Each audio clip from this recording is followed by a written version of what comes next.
Kazakhstan நாட்டுக்கு சொந்தமான ஏர் அஸ்டனா என்ற விமான சேவை நிறுவனம் இலங்கைக்கான சீசனல் ஃப்ளைட்டை ஒவ்வொரு வருஷமும் நடத்துகிறது. இந்த வருஷத்துக்கான சீசனல் ஃப்ளைட் முதலாவது விமானம் இன்றைய தினம் இலங்கை கட்டுநாயக்க விமான நிலையத்துக்கு வந்தது.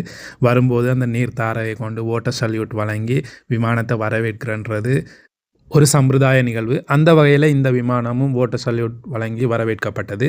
182 பயணிகளுடன் இன்றைக்கு வந்த இந்த விமானம் வருகின்ற ஏப்ரல் மாதம் மட்டும் சேவையில் இருக்கும். இது ஒரு சீசனல் ஃப்ளைட், வாரத்துக்கு ஒரு விமானம் என்று இயக்கப்பட உள்ளது.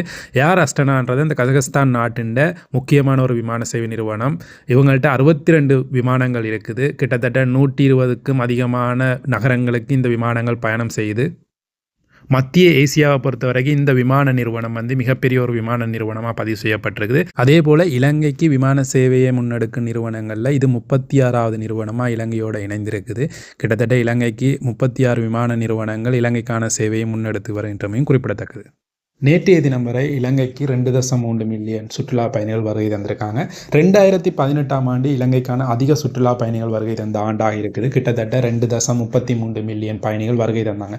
அந்த ரெக்கார்டை இந்த வருஷம் உடைக்க முடியும் அப்படின்ற ஒரு எதிர்பார்ப்பு இருந்தது. 2018ஆம் ஆண்டு நடந்த பொம் பிளாஸ்ட், அதுக்கு பிறகு வந்த கொரோனா, அதுக்கு பிறகு வந்த பொருளாதார சிக்கல்கள்னால அந்த ரெக்கார்டை உடைக்க முடியாமல் வந்தது.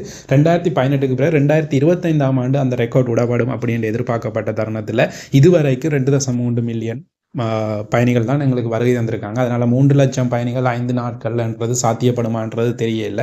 அப்படி இருக்கின்ற ஒரு சூழ்நிலையில் அவரேஜாக ஒரு நாளைக்கு எங்களுக்கு 8000 சுற்றுலா பயணிகள் தான் இலங்கைக்கு வருகை தருவாங்க. அப்படி இருக்கிற 5 நாளில் 3 லட்சம் பயணிகளை நாங்கள் க்ராஸ் பண்ண முடியுமான்றது தெரியல. இது எப்படி இருந்தாலும் புதிய விமானங்களோட வருகையோடு நாங்கள் அடுத்த வருஷமும் அந்த ரெக்கார்டை உடைக்க முடியுமென்ற நம்பிக்கை எல்லாருக்குமே இருக்குது. இதுபோல் விமானம் மற்றும் விமானத்துறை சார்ந்த செய்திகள், தகவல்களை தெரிந்து கொள்ள வியான்சா பிளேன் ஸ்பாட்டர் சேனலை சப்ஸ்கிரைப் பண்ணிக்கொள்ளுங்கள்.